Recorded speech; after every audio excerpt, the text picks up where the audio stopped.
Hello, it is 9 p.m. in Art. This time to English New Edition. For tonight headlines, we have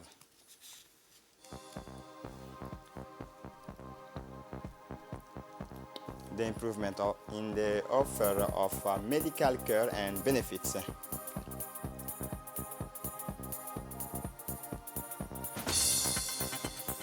For the international scene, a BRICS summit to weigh on the world scene. Welcome to our newsroom. For the second day's running, Djibouti city and some inland regions experienced summer rains known as karma. Following months of high temperatures, these rains are welcome, especially in rural areas, but they do cause some inconvenience and difficulties for traffic and travel in the city, as these images filmed by the national television's camera show the three communes of Djibouti city, Balbala, Bulaos, and Rastika continue to see rains in the early hours of the mornings. It should be noted that the skies over the capital are still covered in cloud, sign of that the rains are continuing. Already yesterday, heavy rains had been forecast by the National Weather Service for the capital.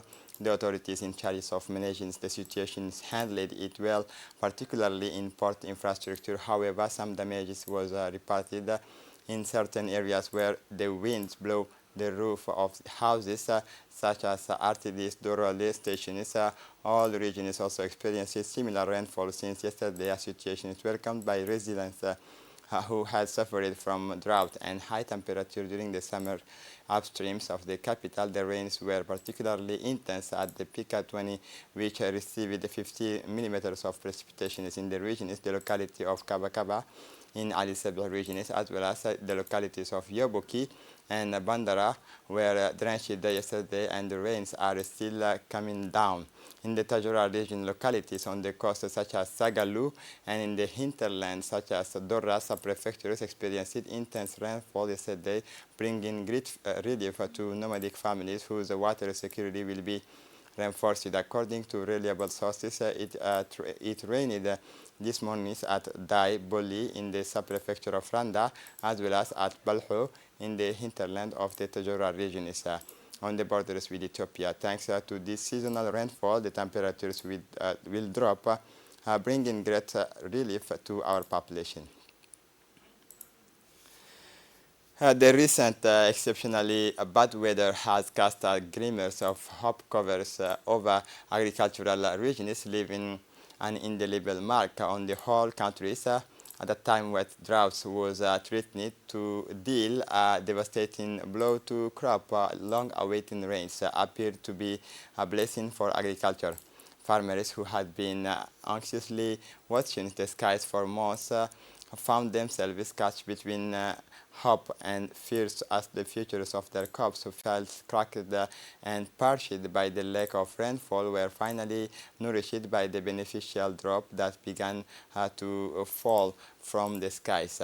Faces once with the anxiety, it lit up with the smiles of relief as the thirsted ears finally absorbed the life-saving waters. In Arta, the summer rains of the hot season is known as Karma fell in two successive rites, and no human and material damages was reported. In fact, the rain triggered nocturnal and sometimes windy downpours in the in the main towns and in all the rural localities of the regions. According to our correspondent, the meteorological data provided by the Djiboutian Meteorological Agency, Arta is one of the southern regions to have experienced heavy rainfall. In the town of Arta, the intensity of precipitation is estimated at up to 18 millimeters, while the region's rural localities received more water. For example, the localities of Pika 51 and its surroundings had precipitation estimated at over 50 millimeters. The air and atmosphere became mild thanks to the 2 days rainfall. The town of Arta is once again plunged into the cool season's weather with a temperature of 28 degrees today. Arta has always been a place of choice for many families fleeing the unbearable summer heat of the capital. The authorities in the Artas regions are calling on motorists to take care on the roads which can be slippery and where rock falls can occur. The summer rains of the hot season were on the agenda in the Ali Sabih regions as everywhere else in the countries. The area not far from the capital of the Ali Sabih regions, the Karma rains that occurs at the height of the hot seasons are nocturnal water sport. The water level in traditional wells has also risen considerably. The plain of Grand Bara is full of water meteorological data from many stations set up on the outskirts of the capital, and in all the regions rural localities indicate variable rainfall. Yesterday Asamu recorded 70 mm, Tasbio 8, Duduvale 3, Galile 3, Gubeto 12, and Holhol 3, and Kabakaba 18 mm. The air and atmospheres have become mild. Thanks to the regular rainfall, the city has been immersed in cool season weather since yesterday. As part of the implementations of the project to strengthen the capacity of Djibouti's 6 polyclinics, the Minister of Health, Dr. Ahmed Rawli Abdillah, convened medical officers of the community health centers and polyclinics. The aim of the meetings was to discuss ways of improving the provisions of care and medical services in this establishment. The main aim of the project in question is to relieve congestions in 3-level hospitals and maternity wards, which are experiencing a heavy influx of patients. Faced with this situation, the Ministry of Health has taken a series of measures to stir up investment in improving medical equipment in order to raise the quality of care offered. In addition, training programs will be set up and additional human resources will be deployed at first-level structures. Dr. Ahmed Rawli, Minister of Health, emphasized that this new project to strengthen and improve the quality of care will in the medium terms have a significant impact on reducing the overload of activities within third-level structures. By implementing substantial improvement in polyclinics, it is expected that these initiatives will contribute to a better distribution of care and an overall improvement in the quality of care. Today, we invite you to dive into the heart of the stories of progress and financial inclusion in Djibouti. Our big format focuses on the case popular for credit and melody of financial support, or should we say an inspiring tales of progress and opportunity that resonate through the countries. Listen to Dini Musa.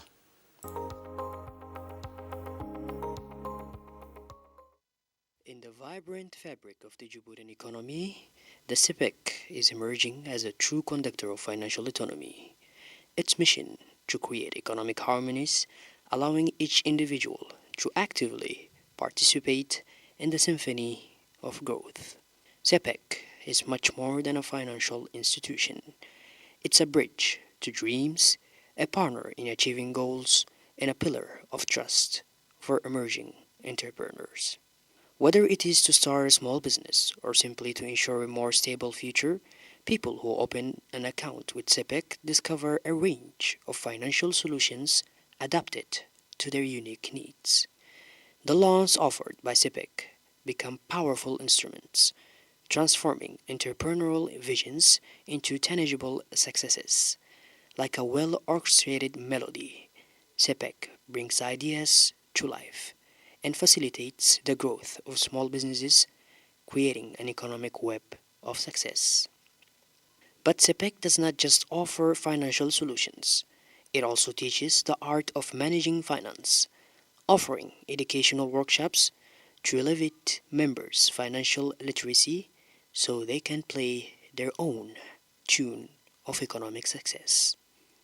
As a key player in the orchestra of Djibouti's economic integration, CPEC works with other financial institutions to create a tone of regional cooperation, fostering stronger economic ties and shared financial harmony. CPEC composes a symphony of hope and inclusion. Every loan granted, every educational workshop offered, every smile lighting up the face of an entrepreneur contributes to the symphony of an economically flourishing and financial independent Djibouti.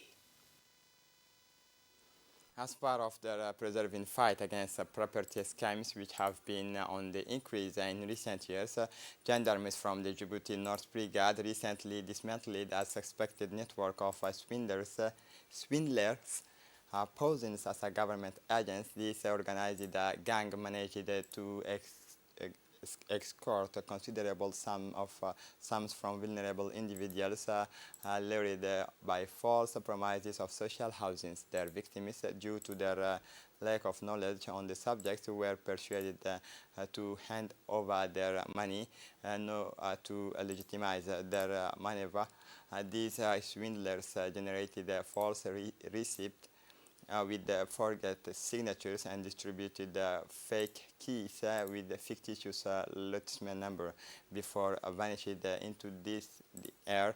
In the course of their meticulous investigations, the gendarmes were able to identify almost 50 victims, the total loss of amounting to over 4 million Djibouti franc. One individual suspected of involvement in these networks was apprehended and placed in police custody. The other members of the group, who remain elusive, are currently being actively sought after being presented to the public prosecutor.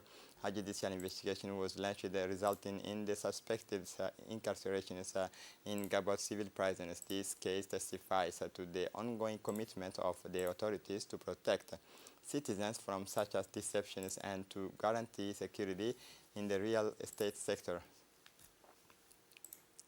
This time we are talking about the new plastic recycling centers, which illustrated the government's commitment to environmental protection and sustainable development in yet another large format. These plastic recycling units contribute to both the preservation of our planet and the promotion of a prosperous circular economy at a time when the world's leaders are continuing to develop strategies and put in place mechanisms to preserve the environment. The Republic of Djibouti is also working throughout strategy and actions to contribute to the fight to preserve a healthy environment. In this context, the Obok prefectures and the regional council have proposed and presented a project for a unit to recycle and transform plastic bottles and bags into the cobblestones. The project is due to start up in 2022, and for the time spent, several young people have benefited from direct employment as well as quality training provided by the OEM experts in the transformations of the waste into the pave. The OEM Obok Center manager said that these large flows of migrants transiting through the regions are largely responsible for the proliferation of plastic bottles and bags and thus for the degradations of the environment. The Obok factories, freshly modernized with the installations of new machinery, is preparing for an exciting new phase. The receptions of this state of the art equipment will enable the transformations of the city's plastic waste into the paving stones of various shapes and sizes, offering a sustainable solutions for waste management and the creations of useful products. These transformations of waste into the cobblestones will also beautify the town of Obok and will be marketed nationally, and in the near future these cobblestones will be exported outside the countries. The president of the Obok Regional Council, Mohammed Ismail, began by pointing out that the project had been proposed by the councils and the prefectures. He went on to pointing out that the project is beneficial in the fight against environmental degradations as well as being a source of income for local residents. Finally, he stressed the importance of this project, which will play an innovative role in beautifying the town of Obok through the transformations of plastics into the paving stones. Last week, Prime Minister Abdulkader Kamil Mohammed paid a working visit to see for himself the plastic waste recycling unit. The government's commitment to environmental protection and sustainable development, as well as its willingness to support innovative initiatives such as this plastic recycling unit, contribute to both the preservation of our planet and the promotion of a prosperous circular economy. For her part, Tanja Pacifico, international organizations representative for migrations representative in Djibouti, recalled that this project was born of a common desires between the Republic of Djibouti and the IOM. So far, several young people have been trained and recruited to the recycling unit, and a group of vulnerable people are collecting plastic bottles and bags. Reactions: the young beneficiaries, the young people of Obok, all emphasized their satisfaction with this project, which is a source of income generation for the inhabitants. They also thanked the local authorities and the IOM by actively supporting projects like this one. The authorities are demonstrating their commitment to creating synergy between economic growth, environmental responsibilities, and benevolence. The Youth Association organized the closing of a summer tournament at the Rahma complex for young people aged between 10 and 16. The finalists team in both categories were the field team against Noor and the national team against Liverpool. The ceremony was also attended by the vice president of the commune of Balbala. Both teams put in outstanding performance marked by a jovial and passionate atmosphere for the love of the football. In the end, victories were won with a score of 7-0 in favor of the field team and 9-1 in favor of BOK team. The trophy and medals were presented by the vice president of the commune of Balbala and the association's directors. Following the event, we collected the reactions of a player from the champion field team as well as those of his coach and the participant. The field players had this to say: how winning this tournament is an incredible experience. We worked hard as a team to achieve this success, and we are proud of what we have achieved.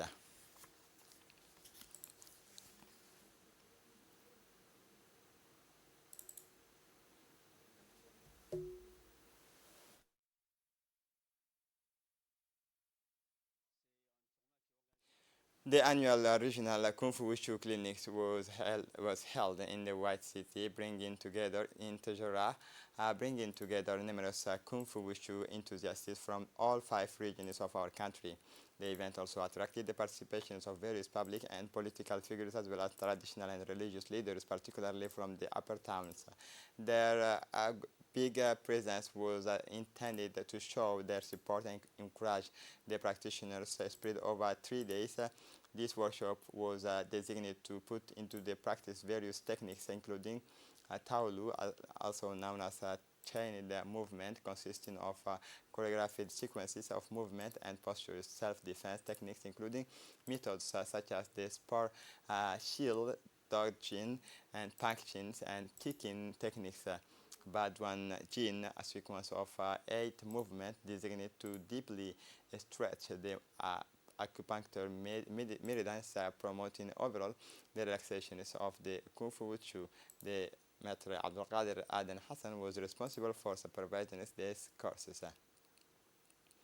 For the international scene, BRICS leaders meet tomorrow in South Africa to discuss ways in which the disparate group of 5 countries which produce a quarter of the world's wealth can extend its influence on the global political and economic stages. The South African president returned to one of the main issues on the agenda of the 15 BRICS summit, namely the questions of enlarging the group with a possible opening up to other countries. Aspiring members include Iran, Argentina, Bangladesh, and Saudi Arabia. In Africa, Algeria, Egypt, and Ethiopia have expressed their desire to join the bloc.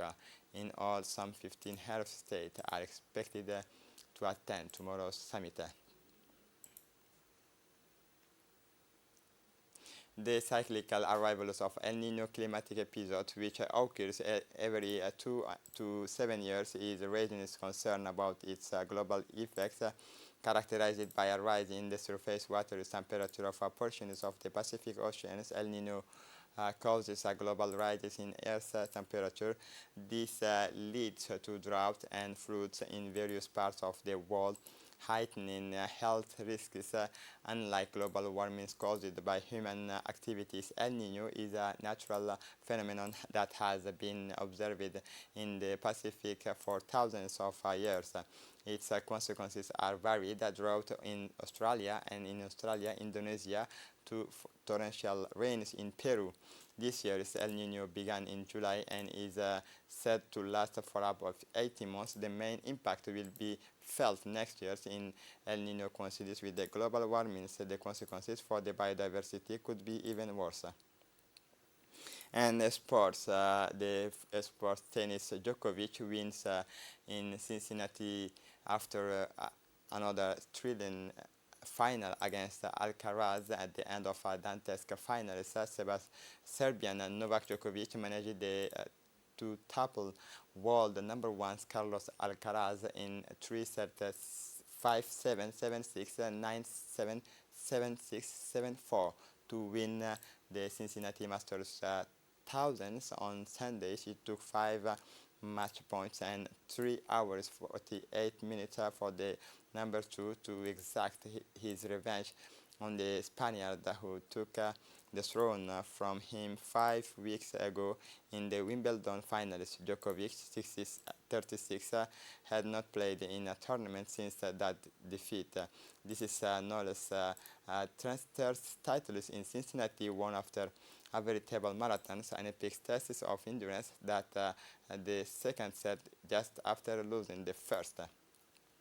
And to close up this edition, tropical storms Hillary beams down on California, causing torrential rains. Torrential rains lashed southern California on Sunday, August 20, as a tropical storm Hillary threatened the southwestern U.S. After crossing northwestern Mexico, killing at least one person in the process. A magnitude of 5.1 earthquake also struck near the southern California towns in KJ, but no immediate damages on casualty were reported. Even downgraded from hurricanes to tropical storms, Hillary remains dangerous at 20 GMT, 11 local times. Powerful winds of around 100 km per hour were sweeping across the Baja California Peninsula, 314 kilometers south of the U.S. city of San Diego, according to the U.S. National Hurricane Center.